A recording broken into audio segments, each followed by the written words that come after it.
The night our farm went up in flames, it wasn't just wooden dreams burning, it was our entire world, torched by HOA enforcers over a zoning dispute.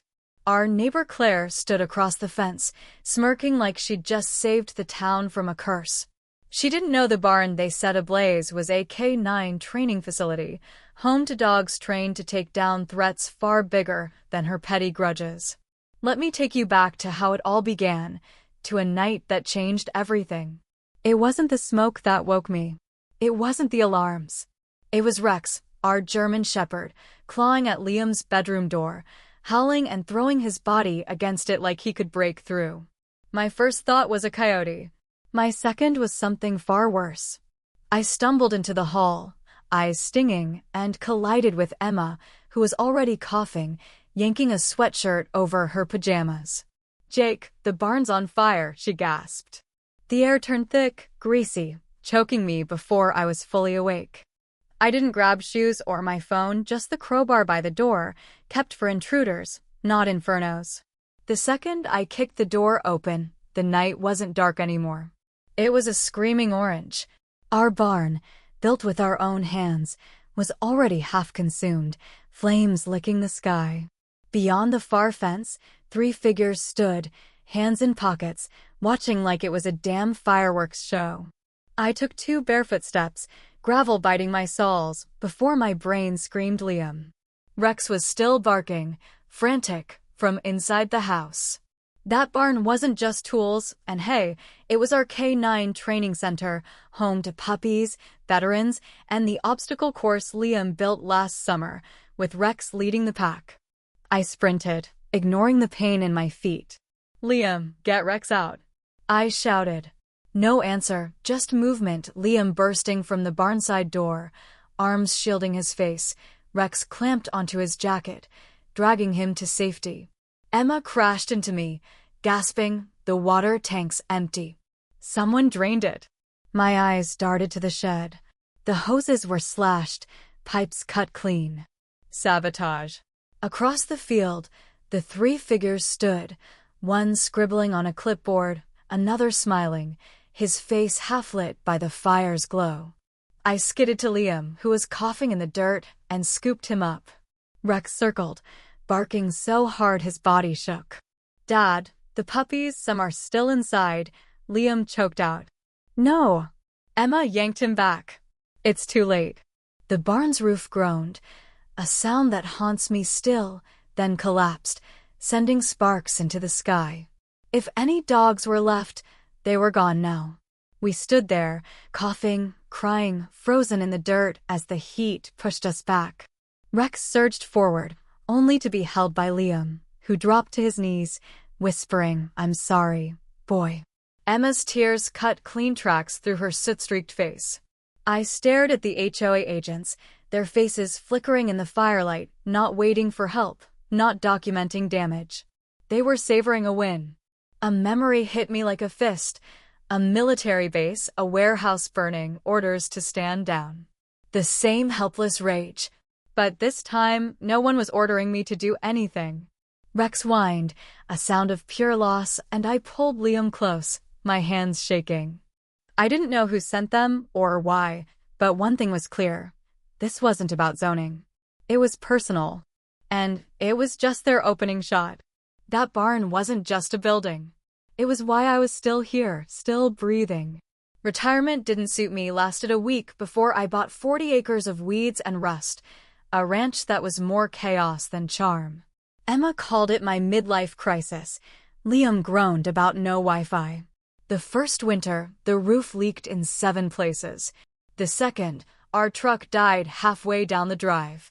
But then Rex came along, a K-9 reject, too wild for adoption, too sharp for anyone's leash. Liam won him over, not with treats, but by tripping in the dirt and laughing so hard Rex's guard cracked. From then on, Rex was ours. No papers needed. He changed everything, turning our patch of dirt into a haven. 1 dog became 2, then 10, a rehab center for misfits like us. Emma griped about the septic tank, but snuck them table scraps. Liam built courses from scrap, and Rex scaled walls like a superhero. That ranch saved me, not with sunsets, but with hard-won peace, the kind that quiets nightmares. When it burned, it took more than wood. It took the place Rex learned to trust, where Liam found purpose, where Emma built a home from thrift store dreams. The HOA didn't stop with fire. Their next move was a knock that felt wrong, 3 sharp raps, like a warning. Rex bristled, nose locked on the door. Liam spilled his cereal, milk splashing everywhere. Emma gripped a dish towel, eyes fixed on the entrance. "Expecting company?" I muttered, grabbing the crowbar. "Only peace," Emma shot back. I opened the door to Claire, flanked by 2 polo-wearing goons, all smugness and clipboards.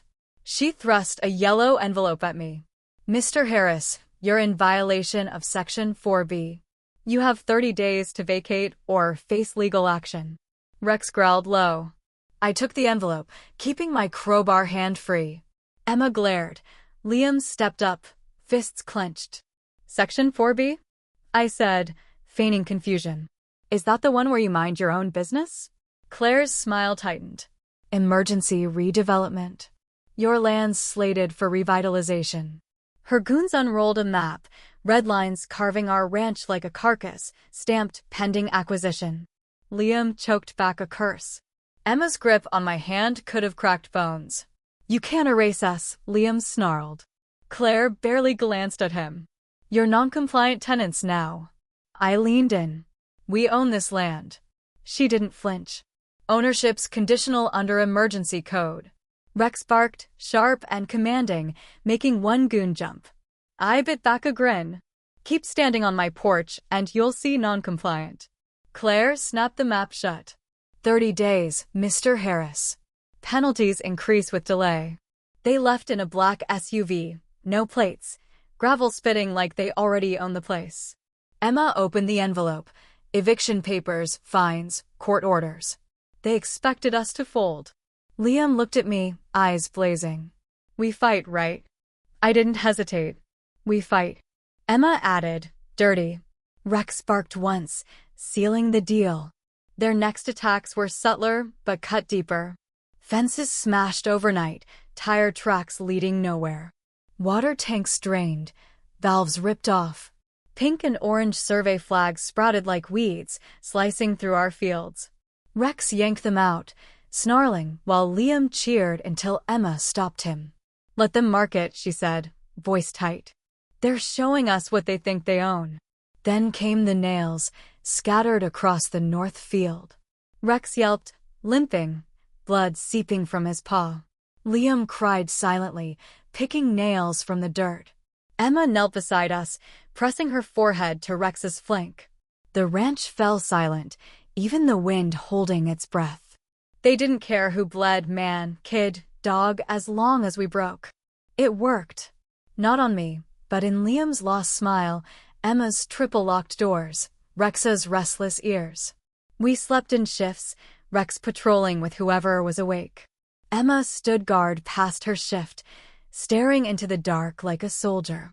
3 nights later, walking the fence with Rex and a shotgun, I saw him, a shadow, then a man, carrying a gas can.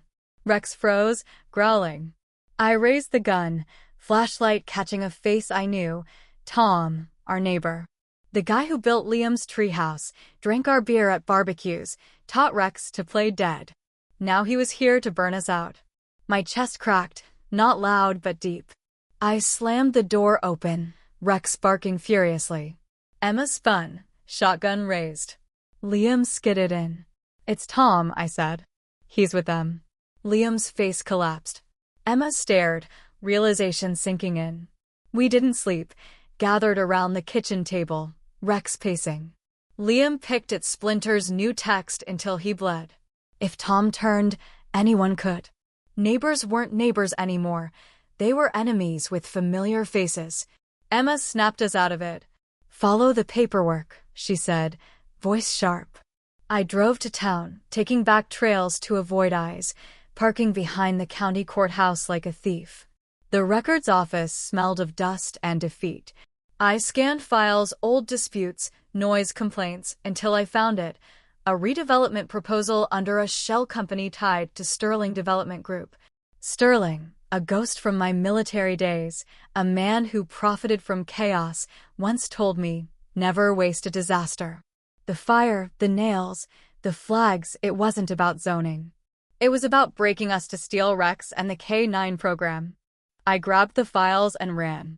At home, Emma and Liam waited, coffee and a first aid kit ready. I dropped the files. Emma read, lips moving silently. Liam's fists tightened. They don't want the land, Emma said. They want the dogs. Liam's voice broke. They want Rex. I looked at my family, our battered home, and said, they want a war? They got one. We stopped swinging blindly and started planning. Liam rigged tripwires. Emma stockpiled supplies. I fortified doors with scrap metal. We burned their survey flags in a bonfire, Liam dancing, Emma smiling, Rex sitting proud. We called it Operation Bite Back. Surveyors hit first, tripping cowbells and stink bombs, one screaming as fake snakes popped out. An air horn sent clipboard goons sprawling. For 2 days, they stopped coming. Then, at 1:12 a.m., Rex growled by the back door. Tom was outside, hands up, shivering. I didn't know it'd get this bad, he rasped, dropping a paper, coordinates, times, Sterling's plan for contractors. I didn't forgive him. I used him. We had 48 hours. I dug out my old military chest, jammers, flashbangs, netting. Emma stockpiled gear. Liam and Rex set alarms. We rigged choke points, cow trips, flares. At sunset, we stood on the porch, ready. The night felt wrong, cricket silent, wind dead. The radio crackled, then died. Signal jammed. Game on. Rex growled. 3 figures moved at the north fence. Professional, fast.